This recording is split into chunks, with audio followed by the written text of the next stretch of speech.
Okay, so good evening, friends. I welcome you all to this very special evening talk. And today, as you are aware, the topic is POSH, Prevention of Sexual Harassment at Workplace. And to speak on this topic, we have our expert with us, Ms. Smita Tandon. She's an independent consultant with Biome Consulting Group. So welcome, Smita. Okay, so friends, it took about 14 years for the government to frame this act, this law.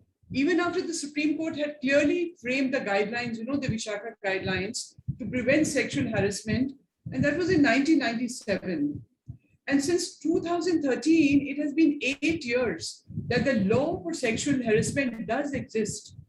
However, even today we find that number one, the provision of law really have not been complied with. And number two, the awareness and the training on POSH is not really given, except in the very large organizations. And thirdly, the incidences of sexual harassment still continue. And even reporting of the cases is, seldom it happens.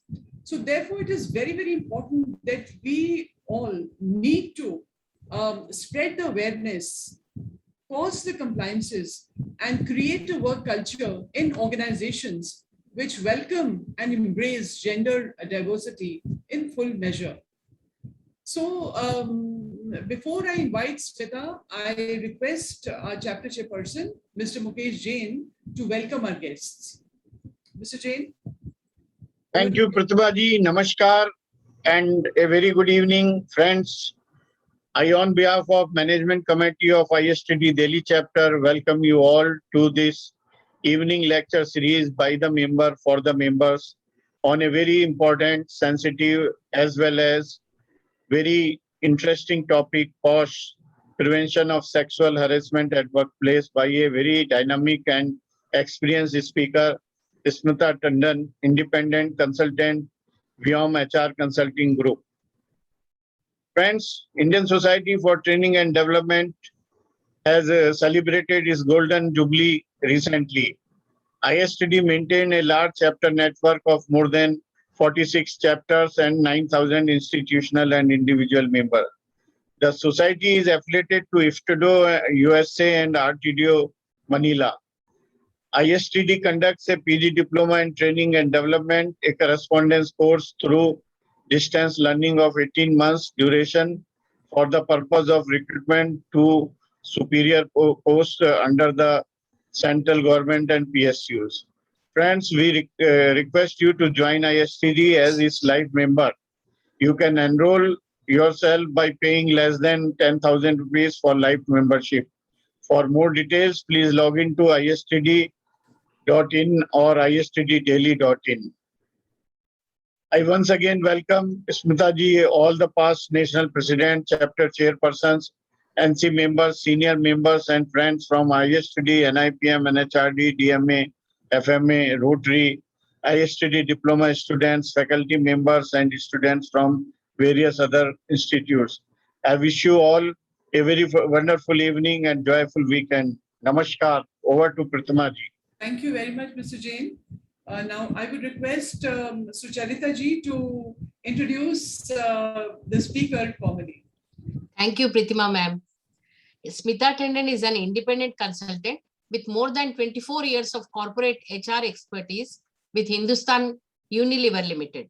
She is a certified trainer and compliance expert on prevention of sexual harassment, prevention and workplace diversity, POSH from the National University of Juridical Sciences, Kolkata.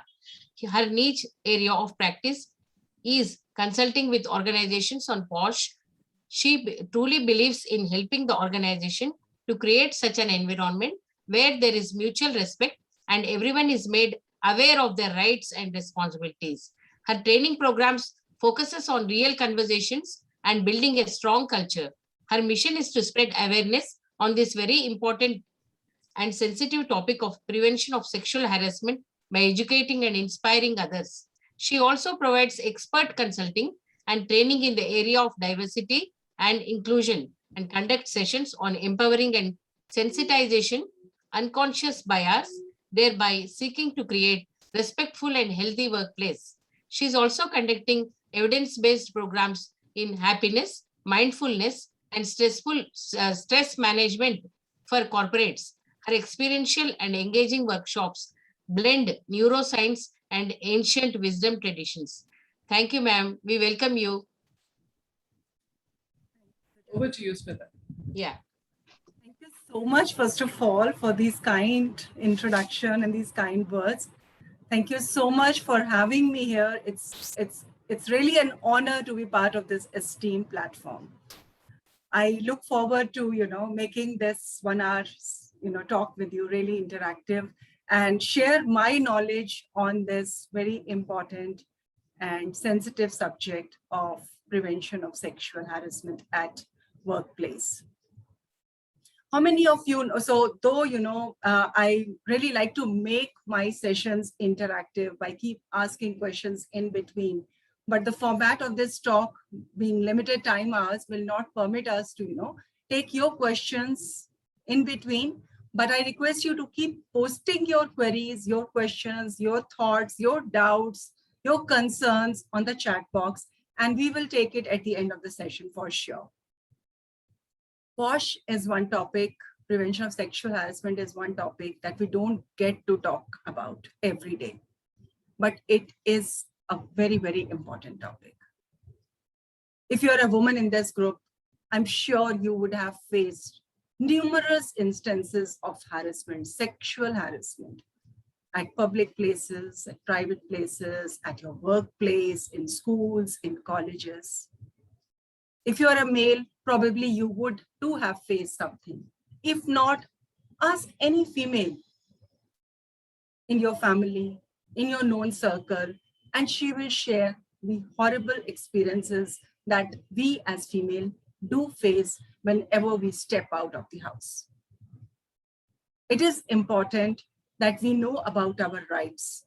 It is important that we know about the rights that are available to us to protect us. Sexual harassment as a subject is something that, makes us feel uncomfortable. Today also, whenever I go to organizations to deliver, training on this subject, one common response that I get everywhere is, this is something that doesn't happen in our workplaces. We are like family. It will not happen here. But the reality is, we don't want to believe that it exists. We don't want to believe that our colleagues, our friends, our known people will indulge in inappropriate behaviors. Sometimes we indulge in inappropriate behaviors knowingly. Sometimes we do it just unknowingly because we don't understand. Many a times there are complaints which are around misunderstanding. So sexual harassment as such, it's something that is easy to define or impossible to define. Everybody may have his or her own perception about what amounts to sexual harassment. If I have to ask you, can you write the definition of sexual harassment in the chat box?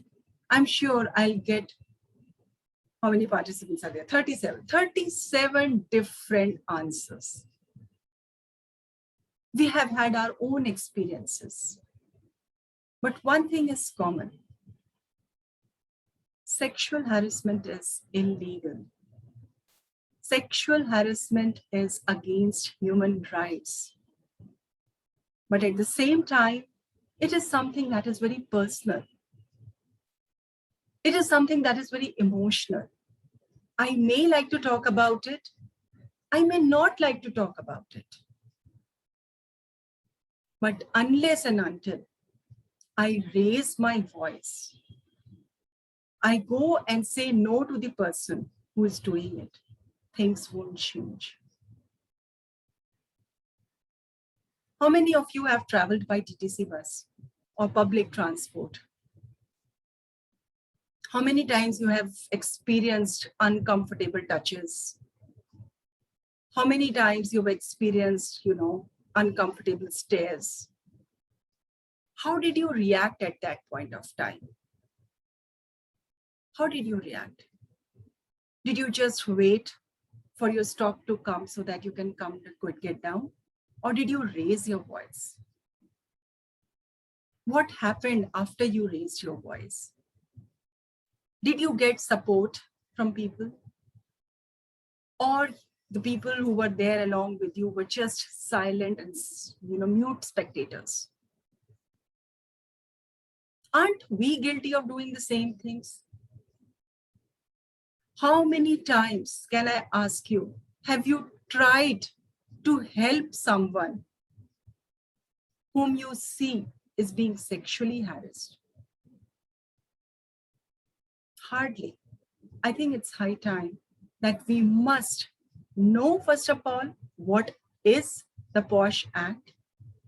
What are the various provisions of it? When we are at the workplace, what are those do's and don'ts that one needs to be mindful of? These days, in last 1.5 years, a lot of things have changed. The ways of working have changed. We are working, this session is being conducted online. Most of you may be working online. Most of you may be working from homes. And when we work from home, what happens? Our personal and professional boundaries gets blurred. Since I'm sitting in the comfort of my bedroom, you're also sitting in the comfort of your bedroom. We may tend to forget what is appropriate and what is not appropriate. The same behavior may not have been done when I was in my workplace. But a lot of things are changing. The law protects you even when you're sitting at home. We will be talking about all these important topics. Yeah. I'm sure all of you would have heard about the Me Too movement. And Me Too movement, which started, long back, but it was year 2017, which happened to be the watershed year, where all over the world, people were coming forward and sharing their stories of what exactly had happened to them. That shows the reality that we are living in. If we continue to keep our eyes closed to this important subject, I'm sure things are not going to change. Yeah. So with this context, I'd like to, quickly share with you my slides so that, things are more clear and better to you. Yeah.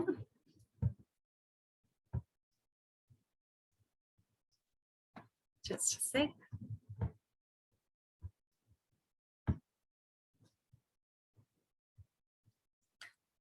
Okay. How many of you feel that touching somebody's shoulder is inappropriate? You can reply on chat box. How many of you feel that, touching somebody's shoulder is sexual harassment?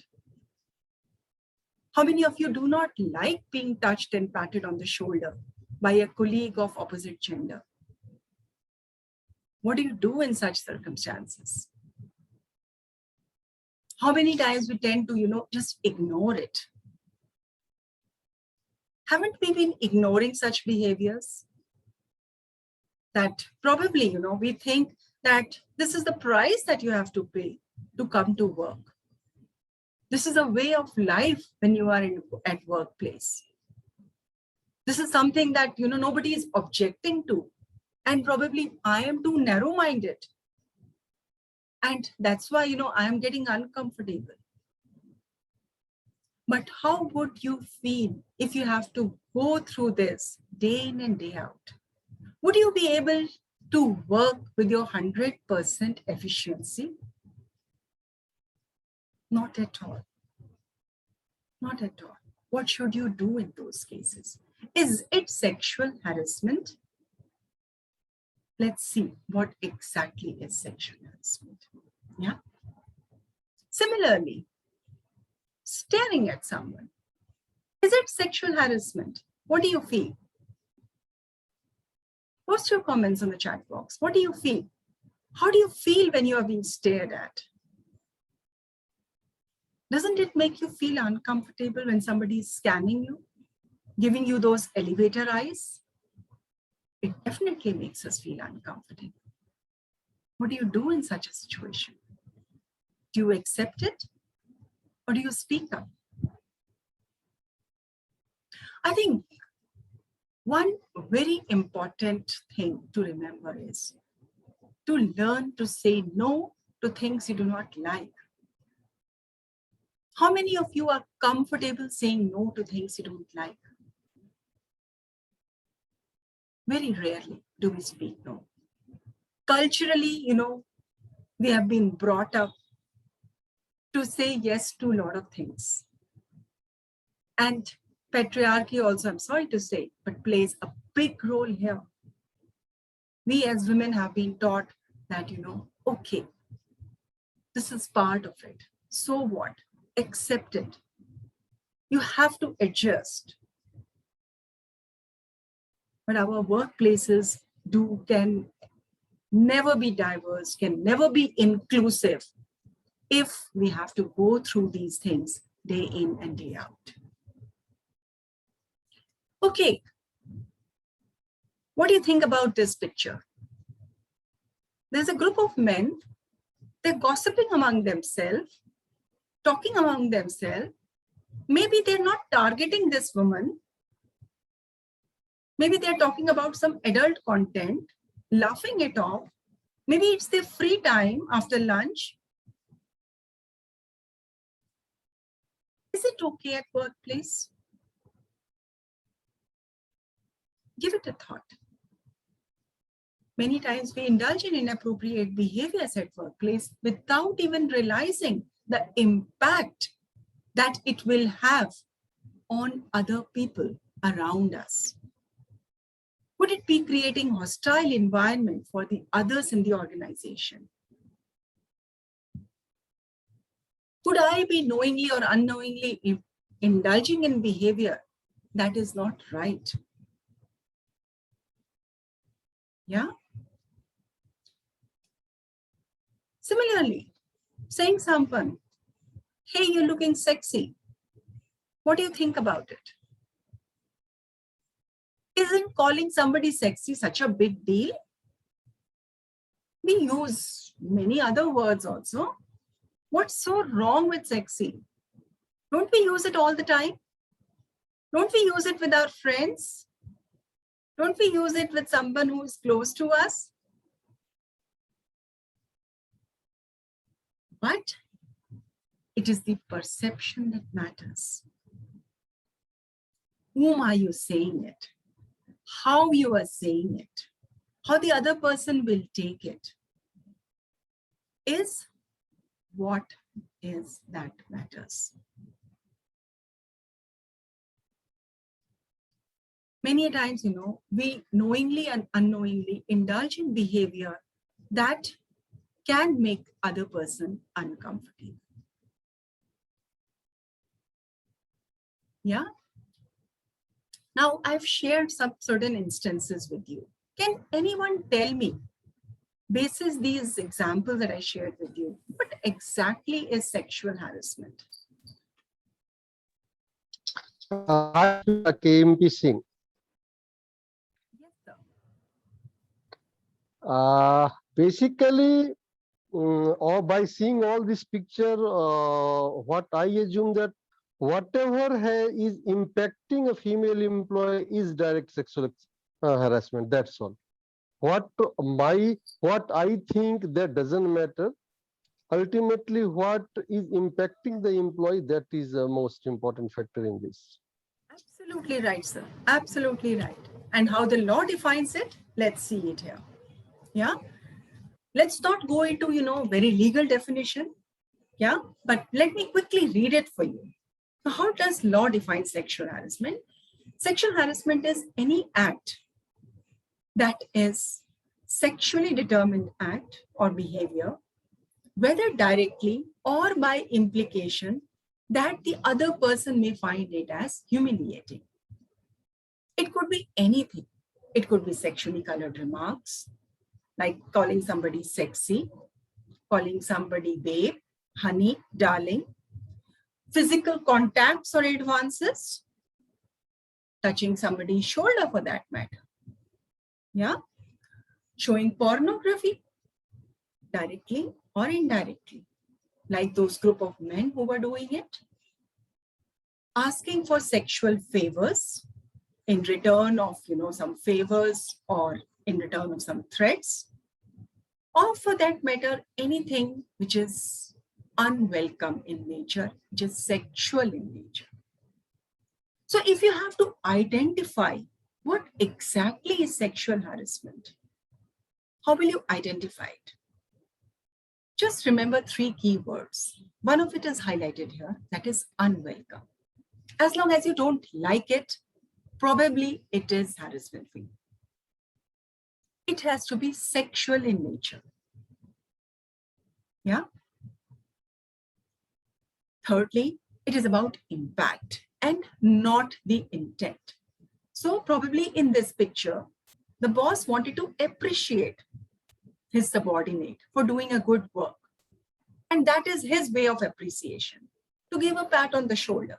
And he's been giving it for years together. He's been doing it to all his team members. Nobody has ever complained about it, because everybody knew that this is his nature. Now she is a new joinee. Maybe she comes from a culture where touching is prohibited. Maybe, the touch makes her uncomfortable. Then, would it be sexual harassment for her? Or would you say this lady doesn't have a sense of humor? Your thoughts, please. Would you say she doesn't have a sense of humor? Or would you say this is sexual harassment? This is sexual harassment.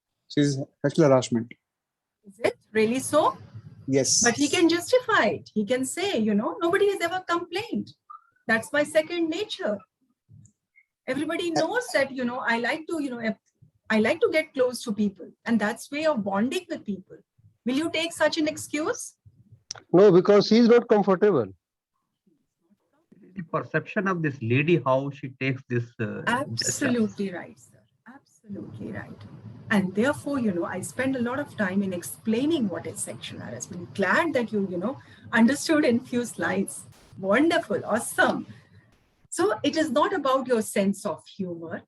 It is about your impact, how I feel about it. You will all appreciate and, you will all agree with me that we all have this gut feeling. And this gut feeling is generally right. And if there is some stare, if there is some look, if there is some touch that makes me feel uncomfortable, probably I am right. And if the same behavior is happening repeatedly, day in and day after, then probably it is sexual harassment. What are the other circumstances that could amount to sexual harassment? It could be, directly or indirectly promising someone with, rewards or promotions or favors in return of, sexual favors, or threatening someone that if you don't give into such favors, then you may lose your job. These amount to sexual harassment. Yeah. So sexual harassment can happen anyways. It can be physical, it can be verbal, it can be visual. It is just not about touching. So touching somebody inappropriately amounts to sexual harassment. Deliberately violating somebody's space, harassing, blocking movement, hugging. As long as it is unwelcome, it is sexual harassment. The same behavior, if I have welcomed it, it is not harassment. If I have welcomed it, it is not harassment. So probably, there are 50 people in my office. With 10, I am comfortable. and allow these people to touch me, to give me a hug in the morning, to shake hands with me, to wish me on my birthday, to put cake on my face, and I'm okay with that. Because I know those people. I have a comfort level with those people. But with rest, I have to maintain a distance. And that distance must be reciprocated vice versa also. And when you cross those boundaries, that's where the problem starts. So if somebody is doing something against your wishes, what is first thing that you should do? Tell the person to stop. And believe me, from my experience, I'm telling you, if we tell the person to stop that behavior, we have seen that behavior generally stops. Outrightly tell that person, this is not okay, you must stop it. Similarly, passing unnecessary comments, passing lewd remarks, sexual jokes, all these amounts to sexual harassment. It can be by way of visual also, showing pornography or staring or display of sexually suggestive objects. All these amounts to forms of sexual harassment. Now that you are working from home, do you think is it possible to get sexually harassed while working from home? Do you think you can get harassed while working from home? Yes or no? Can I have a quick thoughts on the chat box? Yeah, it is possible. It is possible. It is possible. We are constantly in touch with our colleagues, and this this interaction is not just by way of official communication. We are constantly in touch with our colleagues through unofficial forums also, through WhatsApp, through social media, through Instagram, through Facebook, whatnot. And whatever you are doing outside your workplace also, if two people are sharing a working relationship, one has to be mindful of how you interact with the colleague. So I'll share with you a few tips that one has to be mindful of while you're working from home. But one has to remember that sexual harassment can happen while working from home also. And home is treated as an extended workplace if your employer has asked you to work from home. You have a right to work in a harassment-free workplace. So what are a few things one has to be mindful of? Like when you are talking, ensure that you are appropriately dressed. How would you feel if I was not wearing an appropriate dress? If I was wearing a t-shirt with some offensive slogan? Yeah, how would you feel? It makes the other person feel uncomfortable. Or if I had a calendar which was too intimate or too bold, or an intimate picture in the backdrop, one has to be mindful of these things. Yeah. Or repeatedly calling a colleague late at night for information. Now that you're working from home, there are no fixed hours, but one has to be mindful of your working hours. If your working hours, standard working hours are 9 to 6, and if you repeatedly call 9 or 10 in the evening, and keep asking unnecessary questions or personal questions, you are crossing those boundaries. One has to be mindful of these things. Yeah. Or if you're recording it, take everybody's permission that you're recording a call. Don't do unnecessary screenshots or something that can, that can make other person feel uncomfortable. So if we keep these simple things in mind, I'm sure we can avoid a lot of unpleasant situations from happening. So coming to what law says. So law says that sexual harassment is any behavior which is sexual in nature, which is unwelcome, and which is about the impact and not the intent. I hope everybody is clear about the definition part. Then coming to the next important definition about the workplace. What is a workplace according to the Sexual Harassment Act? Workplace is any place where your employer asks you to work. So your office premises, your client location, your vendor location, the transport that is provided by the employer, or for that matter, even if you're working from home, your home also happens to be a workplace. Anywhere your employer asks you to work is your workplace, and it is your right to work in a harassment-free workplace. If you face any uncomfortable situations, then you must report it to the employer. Yeah. And the third is who all are covered as part of the POSH definition. Everybody with whom you have working relationship. Everybody. As a visitor, if I happen to walk into your office and if I face some harassment, I can make a complaint to your employer. All employees are covered. All contract employees are covered. Everybody who is working is covered. But for that matter, anyone who walks in is also law is currently applicable. The law is currently applicable for females. So all women are covered. But most of the organizations, prefer to have gender neutral policy. So you need to check your organization's policy. Is it for both men and women, or is it only for women? Yeah. Everybody needs to be protected. Now, I've been talking about, that you must make a complaint. Where should you make a complaint?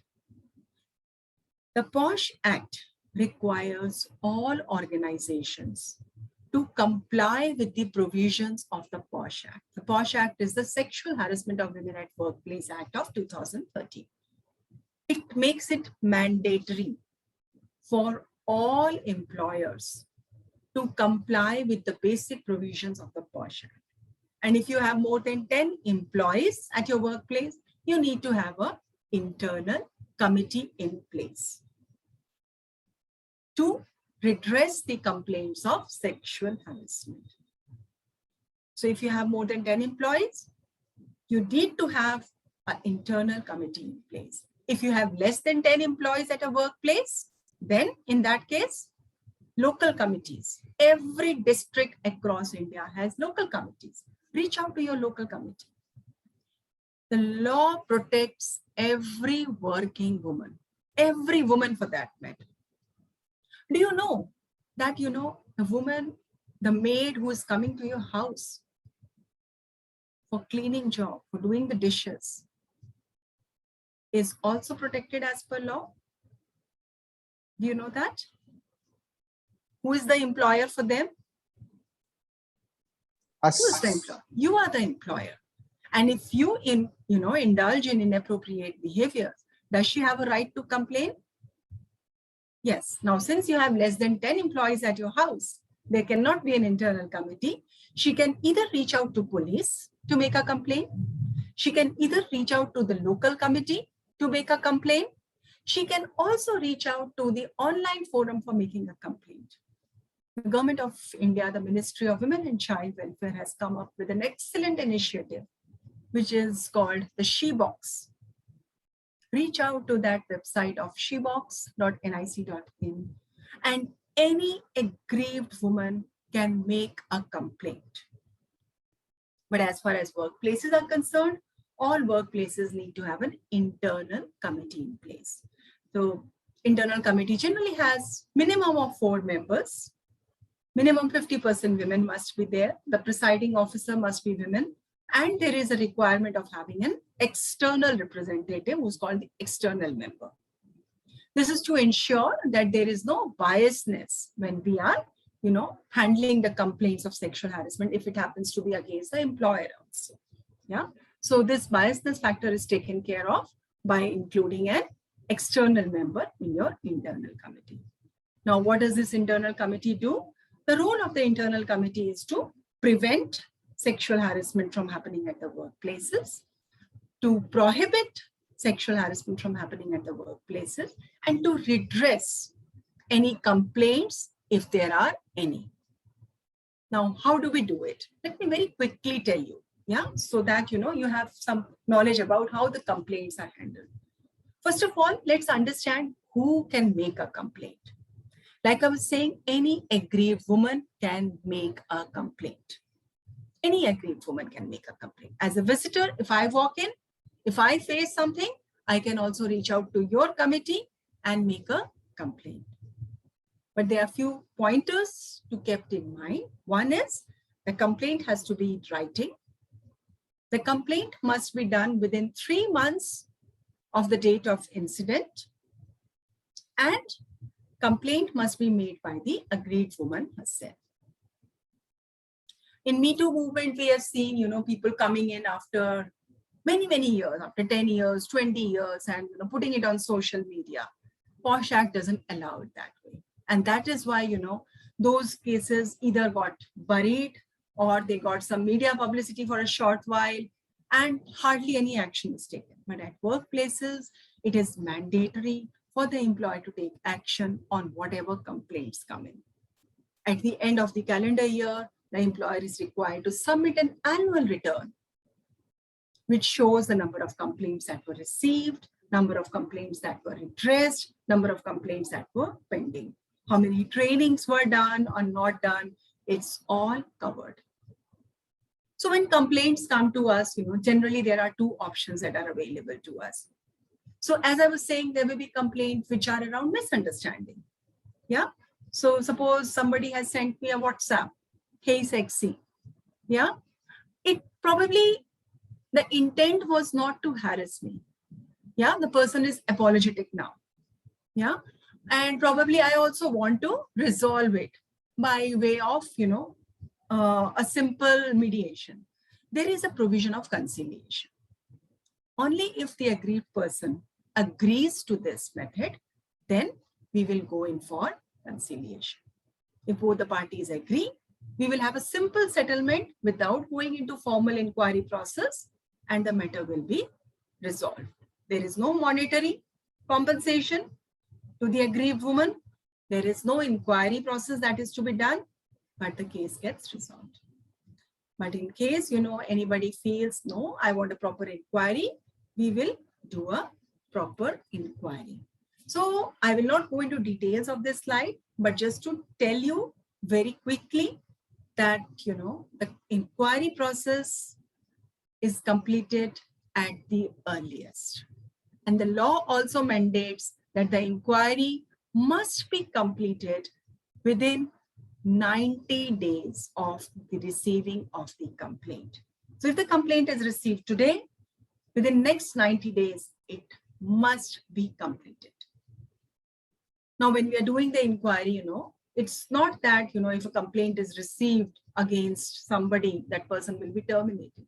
No, there's a process that is followed. And it's a very transparent process.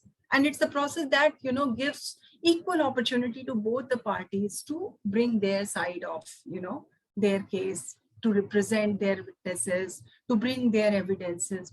And we go by, step-by-step process and then come to a conclusion, give our reports to the management, and management will then take the recommendation that we give.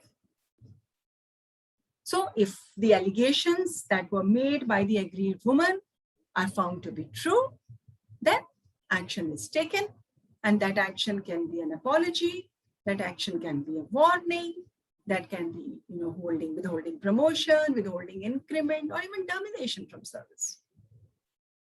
But in case, somebody has misused and has made a false allegation, has made a false malicious allegation, and if it is proved during the time of inquiry, then same action is taken against the person who has made a false complaint, that woman who has made a false complaint. For that matter, if the witnesses have given any false evidence, the witness also stands to face the same consequences. But sometimes it may happen, in spite of the best of the efforts by your internal committee, you're not able to come to any conclusion, then we will not take any action, but will sensitize both the parties, maybe warn both the parties and ensure that matter gets resolved mutually.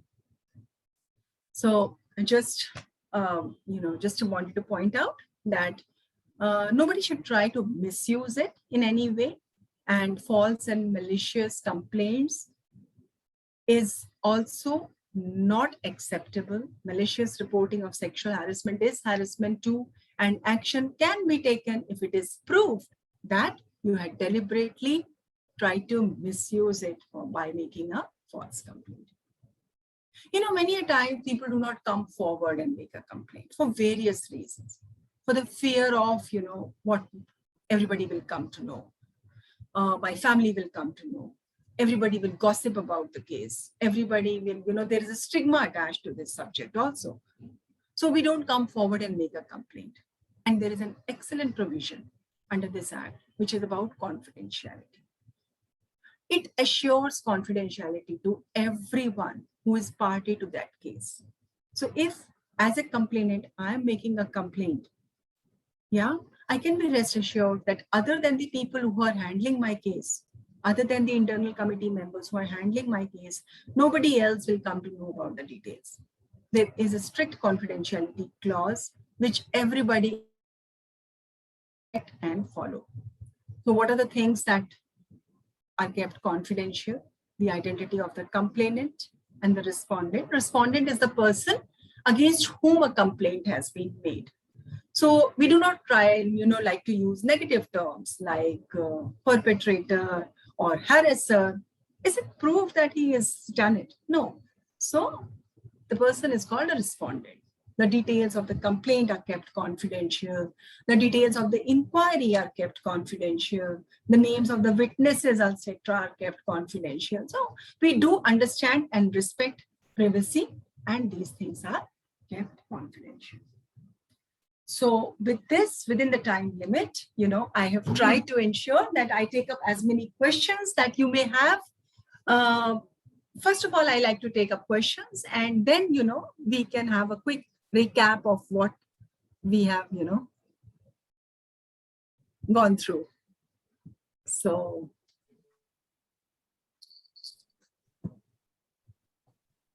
Yeah, so Smita, there are some questions. And there's so if you can help me with the questions, there are a lot I can see. I'll just do that. So the first question is, 1 second. Ma'am, are we also allowed to ask a question, Yes, or do yes. we need to put it on chat? See, let's. No, Vidya, you can ask me now. During the Okay. session, I was not in, I did not want to be interrupted because Yes. I wanted to finish it off in time. So Yes.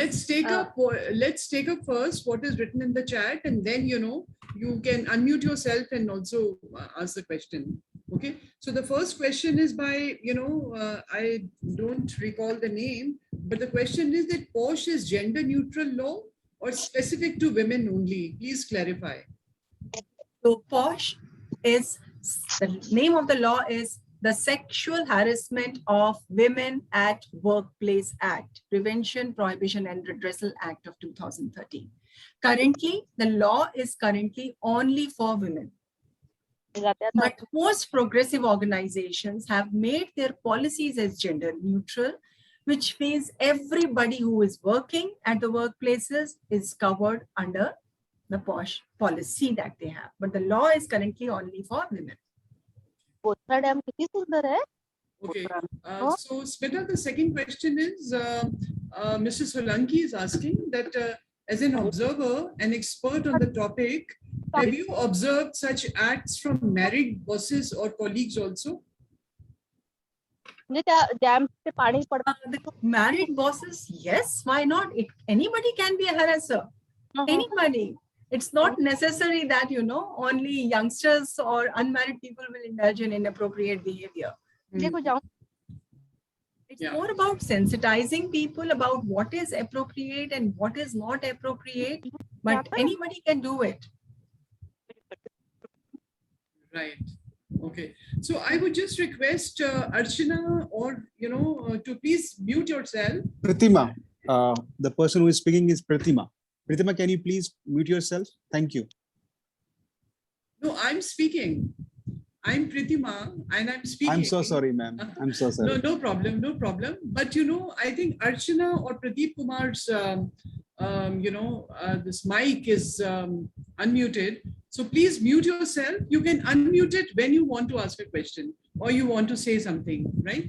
Otherwise, you know, it's causing some disturbance. Sure. So, Smita, Ruta is asking that how to sensitize the college students who are so used to sexually explicit content and influence of media, influence of social media, porn. Does it make it more rampant? Absolutely, absolutely. I think awareness is the only way to sensitize people. Most of the time, you know, we are not aware what is okay and what is not okay. And I do conduct, you know, awareness session for college students also, for university students also, to tell them about what is acceptable, what is not acceptable. How would you like to be treated if somebody treated you the same way? Right. So it's more about building awareness, sensitizing them, telling them about consequences of indulging in inappropriate behavior. Not only college students, but people at the workplaces also. They also need to be reminded and reinforce this message time and again. And therefore, the law also mandates all organizations to have regular training sessions. It's not one-time affair. You have to do it repeatedly. Force the same message again and again, that what is appropriate, what is not appropriate, what is acceptable, what is not acceptable, what to do in case you are facing such things. So more you empower, more changes you will see. Sure. Yeah, that's right. So the next question is by Ankita Sharma, and she's saying that would female labor, you know, but appointed as temporary worker at a factory, setting, also count towards the POSH applicability? Absolutely. So let me clarify here, Ankita, that POSH is applicable to all organizations which have more than 10 employees.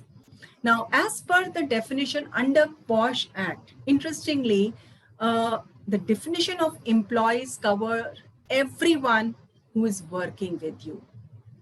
Even if you have not a single woman employee in your workplace, not a single woman employee in your workplace, still POSH Act applies. Even if you have 5 own employees and 5 temporary workers, and there is one of these temporary worker is a woman, then also POSH will apply. POSH applies to all organizations, irrespective of whether they are your own people or not. But if you have more than 10 employees, then you need to have an internal committee in place. Okay.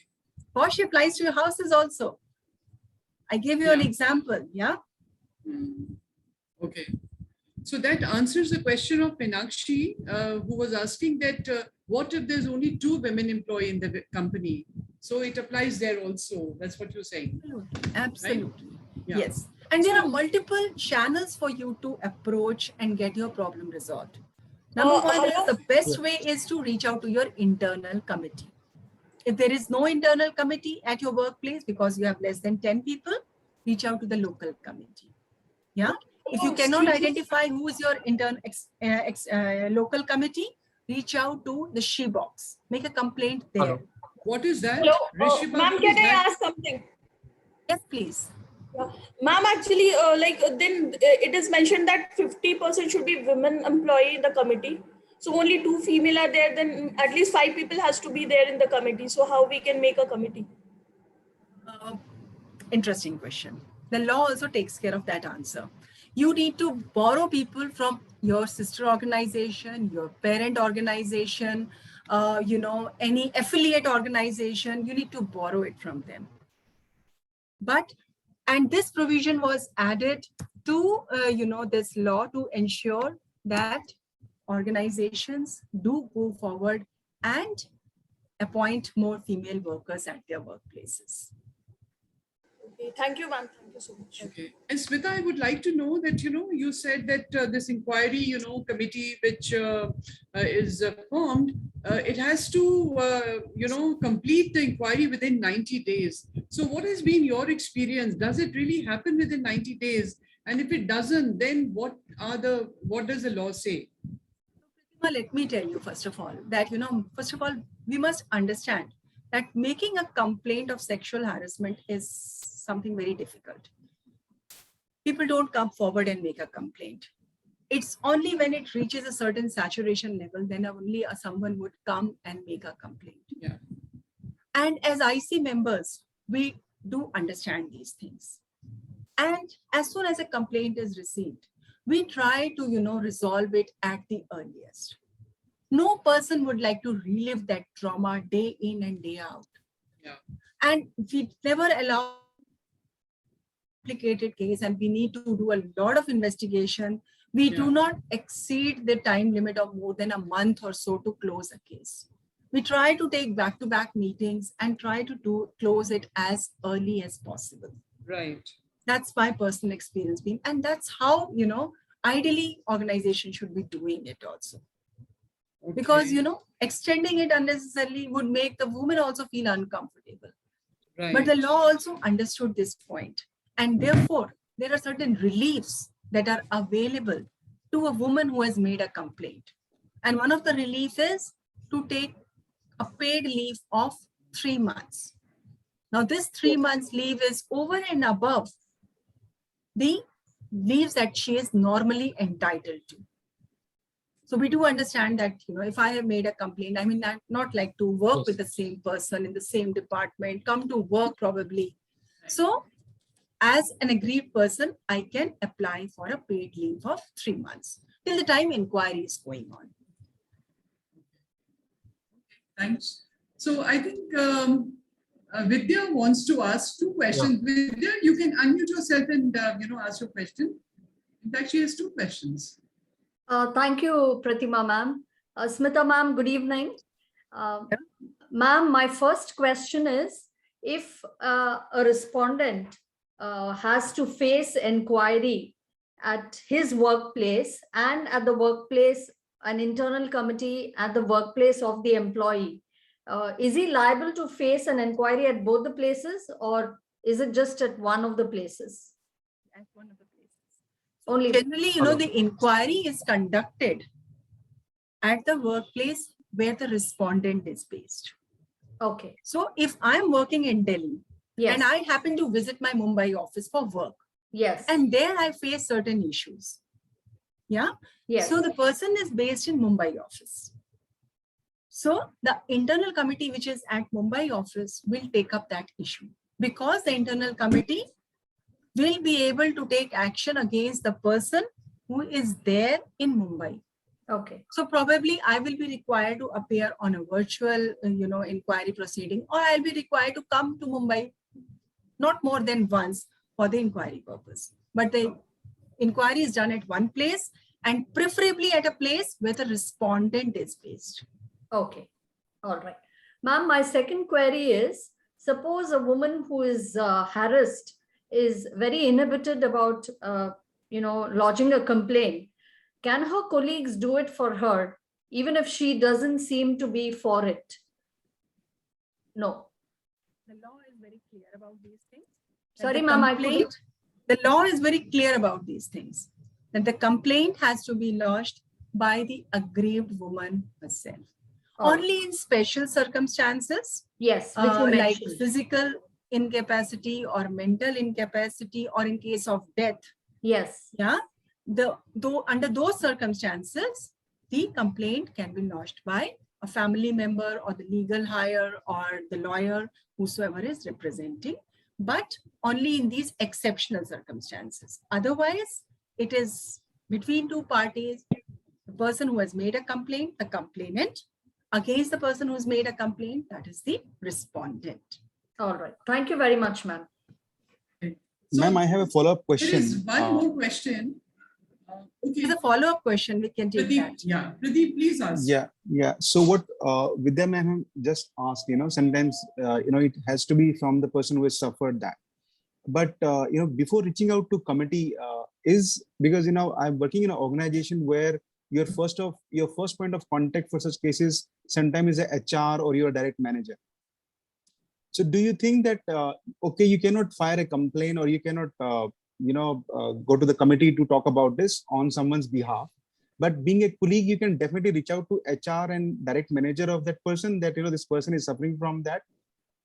Is that possible? Don't be a silent spectator. Don't be just a bystander. At least inform the HR, inform the internal committee so that the internal committee members can reach out to that aggrieved woman or the aggrieved person and ask her, would you like to make a complaint now? We are going to assist you. We are going to support you. We are going to ensure confidentiality. We will ensure that there is no retaliation against you for filing a complaint. Many a times, women do not come forward and make a complaint for the fear of retaliation. If I make a complaint, probably I'll be asked to leave. Probably it will have an impact on my career. Probably, what will people think? Yeah. So all these things probably stop us from making a complaint. Yes. Yeah. So the best thing is, if you're seeing something which is not right, please inform. Please inform the person. Sure. So that your internal committee can reach out and ask her. And if only she is willing, then we will take her complaint. Got it. Thank you very much. Okay. So Smita, now we have Mr. Sandeep Solanki. It's a very long question he has. So I would request him to unmute and please ask a question directly. Mr. Solanki, can you hear me? Yes, ma'am. Yes, ma'am. Yeah, can you listen to me? Yes, we can. Actually, I have 2-3 questions which are it is more related to the topic that we have taken up. Is it more related to the corporate offices in metro cities, particularly? It is related to every woman who is at workplace. No, that is just a legal aspect. I mean, the instances that have happened are in your observation, your experience. Are you referring to only the metro cities? No, I'm not referring to it. It covers every woman must be protected. Every woman who is at the workplace must be protected. But unfortunately, Sandeep ji, let me tell you that awareness around this law is still very low. Yeah. We are, as trainers, as expert on this subject, my purpose of doing today's session is to build awareness. And wherever I get an invite, I do go forward and build awareness around it. Okay, I'm not. And now that you have certain knowledge, I request all of you also to talk about it, to tell people that there is a law that protects everyone. Why do we hear cases only from certain sections or from metros or from big towns? Because we have started this effort of building awareness. In unorganized sectors, women working in unorganized sectors, they are the ones who are actually getting harassed day in and day out. They are minors who are working in unorganized sectors. They are getting harassed every day, but unfortunately, there is no awareness. We need more people to come forward and join this mission of building awareness so that we can save people from what is happening. Okay, ma'am. Now my another question is just in the official setup, like in your, in the session, you have talked about like it is welcome or unwelcome. There is a difference, right? So is it not the equal responsibility of the women at the workplace? What do you mean by welcome or unwelcome? I said, the number one way to stop sexual harassment is to tell the other person about the behavior that's making you uncomfortable. So suppose you had sent me a WhatsApp It is not necessarily always from the man's side, right? It can happen anywhere. But sexual harassment generally happens when there is a mismatch of power.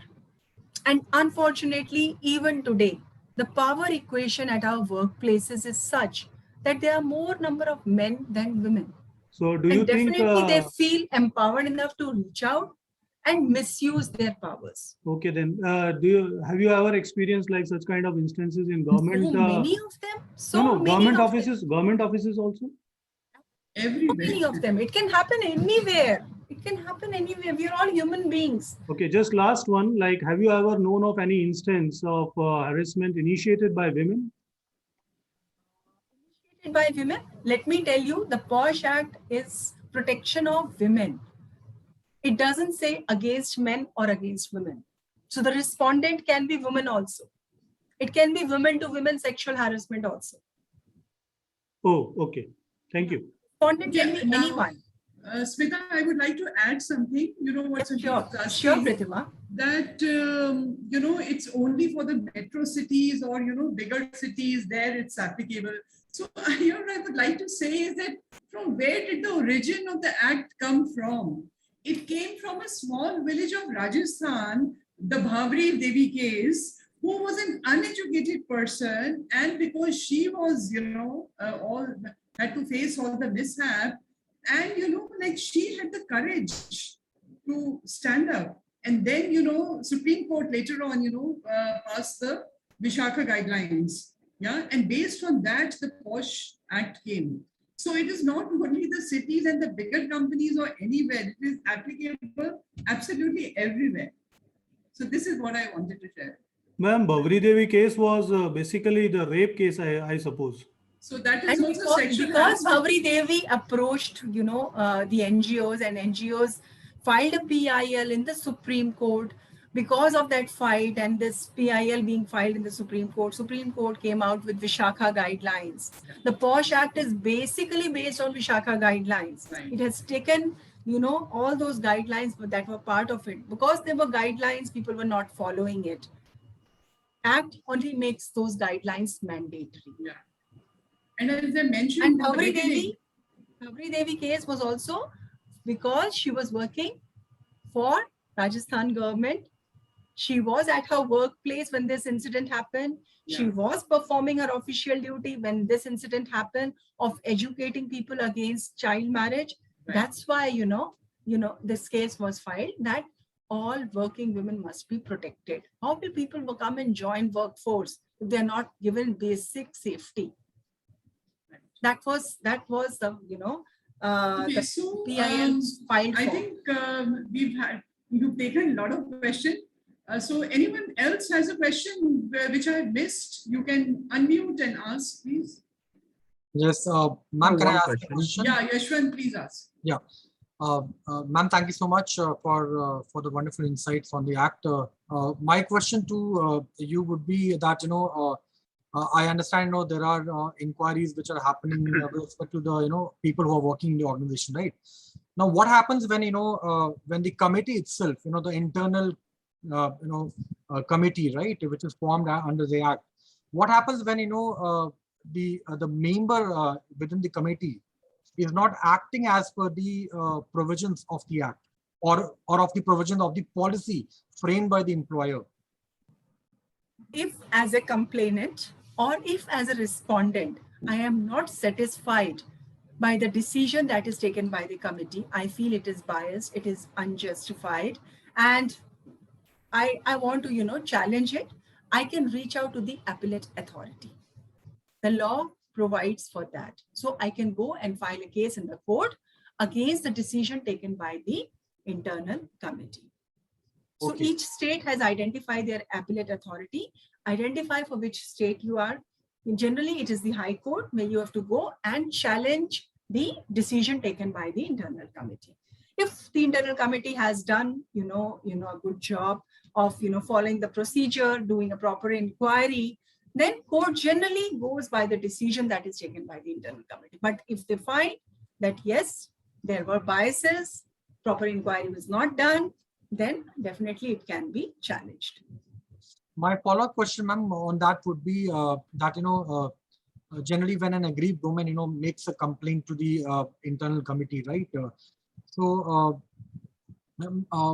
is a provision in the law which also says that even parallel to the IC, the individual can always approach the civil court, right? That is there. Now, from your experiences, ma'am, you must have looked into the various organizations. Has there been any such case where a complainant has actually made the complaint not just to the IC but also to the court? So in that case, what are the challenges? Because generally, there could be a possibility that the IC is under tremendous pressure, because of the court thing. what are the challenges on that account? Just want to understand your experience on that. So, as IC members, we have to do a justice to both the parties and listen to both the sides and take up their case. The law gives right to the aggrieved woman to file a complaint with the internal committee, to file a complaint with the police also if she wishes to. Yeah. But you cannot, if there is an internal committee at the workplace, you cannot directly reach out to the court to file your complaint as a first step. Yeah. Yes. So there are multiple channels where you can go. You can go to internal committee. If you feel the internal committee will not do the justice, then in that case, you go and file your complaint on the SHE box. Now, the Ministry of Women and Child will personally monitor the complaints that are coming there and ensure employer is taking due action on those complaints. And then after the inquiry is concluded, if I feel that yes, it is not being done, then I can appeal it further if I'm not satisfied with it. The police will do its parallel job. So if I filed a complaint with the police parallelly, the police will parallelly carry on with their job. So there's a parallel provision that are available to us as an aggrieved woman.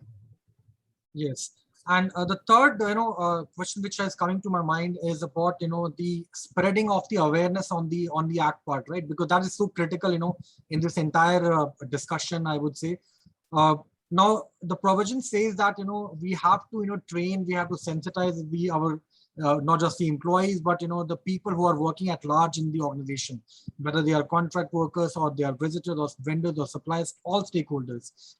Now, what is your experience, from the perspective of actual, execution on the ground by the organizations? What is the percentage, of the organization, who have actually trained or maybe sensitized their employees, or maybe people at large fully? What would be the rough, percentage? Because again, I believe it is mandatory, right? I'll tell you very honestly, as trainers, we can fail if the initiative is not being driven by top leadership. Yes. Only if the top leadership is serious about building a strong work culture,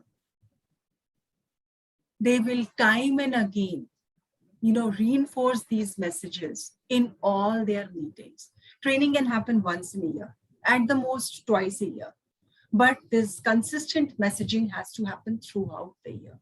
Absolutely. And it's only when the senior leadership is seen as role models, they are seen talking about this subject. There is seriousness around it. There is actually zero tolerance on this. Then only that culture is built. Culture of the organization is not made in a day. It is the efforts that are required from each and every person who is part of that organization to build that culture. As trainers, we can do one session, tell you about what is POSH Act, deliver it, and go back. At the end of the day, they are these people who have to, build an ideal organization that you feel pride in working. Just have a added question from what Mr. Chauhan had just asked you. You have touched two important points. One is culture.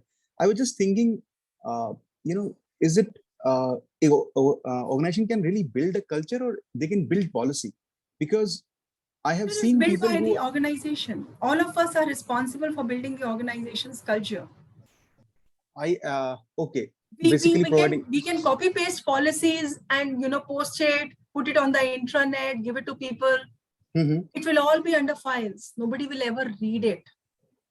But no, when I'm saying policy, what is a deliberate effort that we bring in? Okay. Of what we want actually.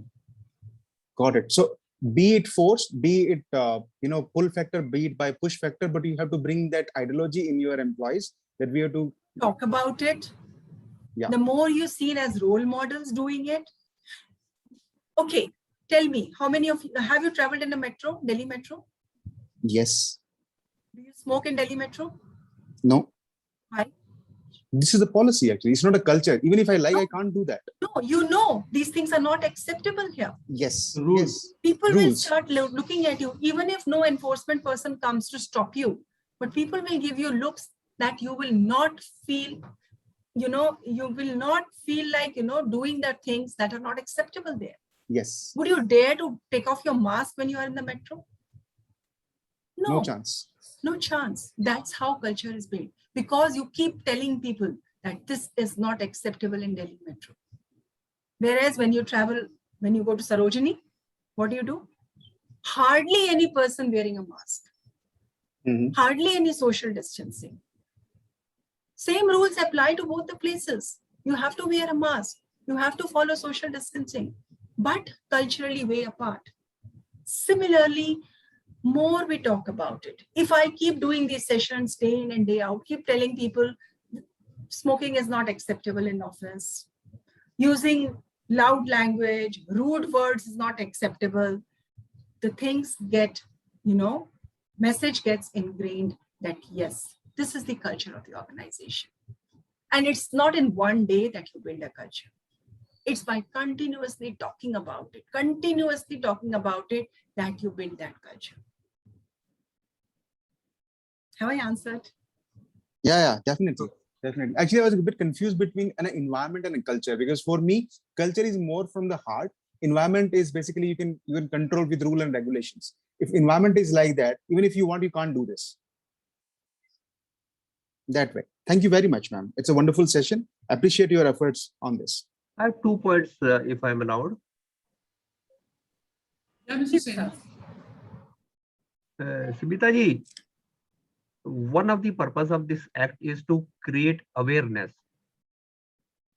But what I have seen, and you must have seen it yourself, and others also would have seen it, there are only select organizations who believe in compliance of everything. They may be conducting the training program and doing the awareness, but most of the employers I have come across, they don't want to create awareness. They are afraid if they make the staff aware, there will be complaints and it will be a problem for them. Yeah. So that is why it is a failure of awareness portion. Employers do not want. I totally agree with you, Seni sir. I totally agree with you. And in fact, you know, wherever we go and deliver these training sessions, what has our experience been? That number of complaints increase. Yes. Is it a good sign that people are complaining? No. It is a good sign. It is a good sign that people are coming and complaining. It shows the trust that I have on this organization, that I can go and make a complaint. Things have been happening. I have been accepting it. I've been hiding it. I have not been talking about it. These things happen everywhere. Everywhere it happens. But the more you talk about it, more awareness it builds, more, you know, secure your organization with. My other point it's a question of reputation of the organization. Yes. How many years it takes to build a reputation of the organization? Years and years. And one small instance, if it goes on social media, one small instant, if it is posted on social media, your years of reputation is gone. One has to be mindful. Yeah. So my other point is this act is related to workplace. Means related to persons 20 years or above. No. After they have got the job.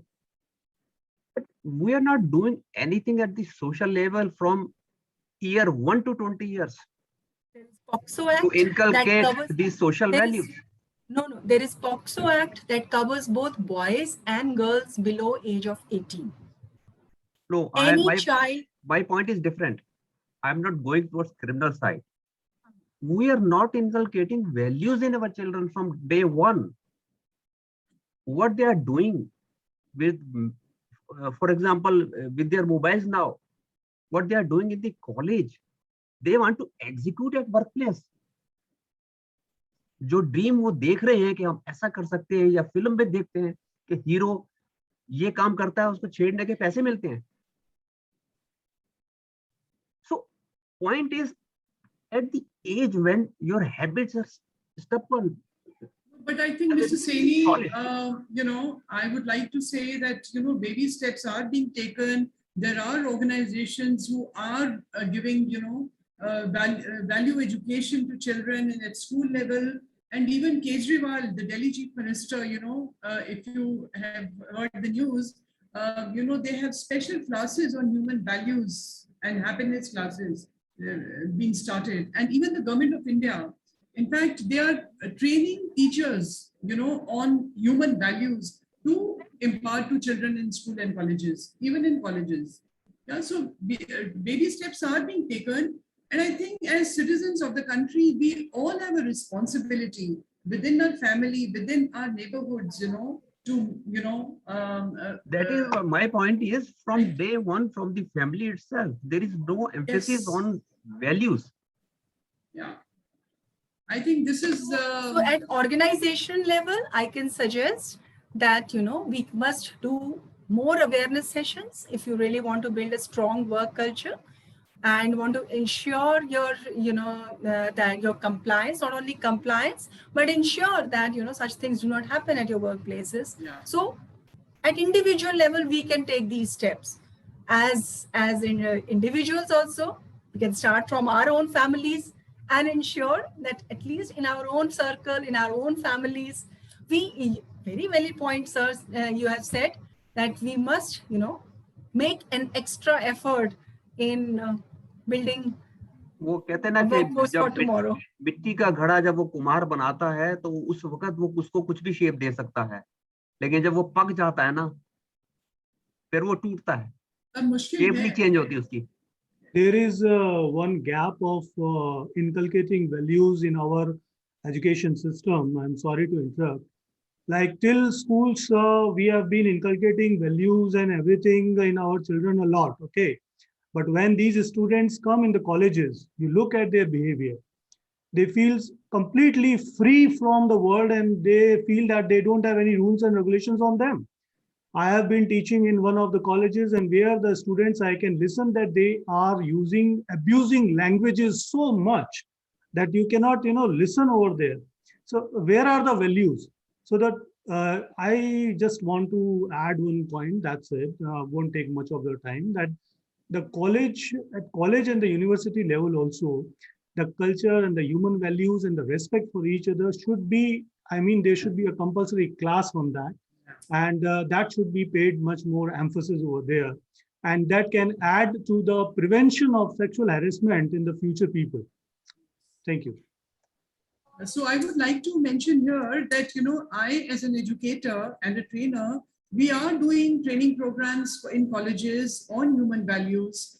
We do for a couple of months, the same group is coming to us and we are seeing a marked difference in them, right? So on different topics on human values. Okay. And I'm sure that, different colleges have their own internal faculty who are doing it. Some steps are being taken, but I think the real onus lies on the parents from the childhood, So if children are using abusive language, they are listening to it in the home. My children don't use abusive language because we don't use it at home. I disagree here, ma'am. As far as parents are concerned, it is all about the environment that we give to the students. The multiple factors are there. Regarding, madam, responsibility of parents, I would say, today we have nuclear families. Our grandparents don't stay with us. Father and mother, husband and wife, they both work. Yeah. Who takes care of the children? The mates. What values they will get? You can understand. They are in the hands of the mates. Yeah, that's true. I think this calls for another session on this topic itself, yes. So, right. So I think we have really, it's 7:20 now, although good discussion is happening, but we need to, put a close now. And here I would like to thank everyone, who's present here, all our guests. And thank you so much, Smita, for a wonderful session. You've seen it, so much of energy and so much of thank you so much. Interaction. Yeah. There was a lot of awareness today. Yes. Yeah. And I would really request all of you, please do attend all our evening sessions. Every alternate Friday, we have a session, and you can even suggest the topics, which you would like us to cover. You can, write to the Delhi chapter office, and, we can include that in our evening talks. Yeah. So now I would request Yashwant Chauhan to give a formal vote of thanks to the speaker. Yashwant? Yes, ma'am. Thank you so much. And first of all, a great thank you to Smita Tandon, ma'am, who conducted this session so beautifully.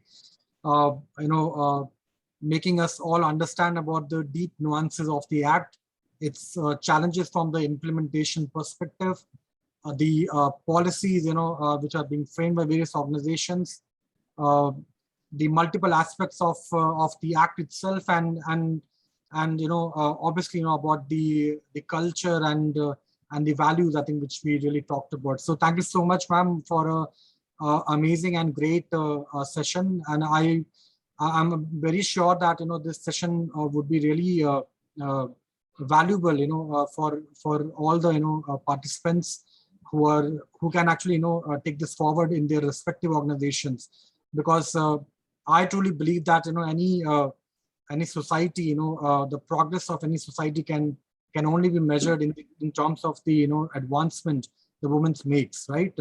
So it's very important that we ideally we should evolve from all these small things, but nonetheless these are also required to be executed, and that's where the real thing about building the right culture, value-based leadership, and I would say diversity, embracing the diversity, the inclusion, equity, and belongingness, that is really so critical to make sure that your organization thrives and you build an ecosystem which is equitable for everyone. So with that, I thank everyone. I also thank all the participants for joining in and making it so interactive. Thank you so much once again. Thank you to Pratima ma'am for always making all these sessions so wonderful. To Sucharita ma'am for the initial introduction, and to our respected Mukesh sir for always enabling the entire learnings at ISTD Delhi. There are so many other seniors who have also joined, like GM Sani sir. I remember, I think Dr. Radha Sharma ma'am had also joined in, and many of our MC members like Arpit Suriji, and from even NIPM, SP Bansalji is there. So thank you so much, everyone, for joining in for this great session. I hope it was really valuable for each one of you. Thank you so much once again, Smita ma'am, and we look forward to more and more such sessions in future. Thank you very much. Thank you, Yashwant. Thank you, Alok ji. Thank you, Pratima ji. Thank you very much. Thank you, Sani साहब, बहुत अच्छा रहा. Very much. Thank you. Bansal साहब, thank you. Smita ji, special thanks to you for a wonderful session. Very brilliant session. Lot of takeaways, lot of learnings. Yeah. Thank you so much. So I would request now everybody for 1 minute, please unmute your videos. We can take a picture of everyone together. So can everybody switch on the videos? So Arpit Suri, Shivani, Shivani Chawla, whoever is there, Shivani, Sakshi Singh,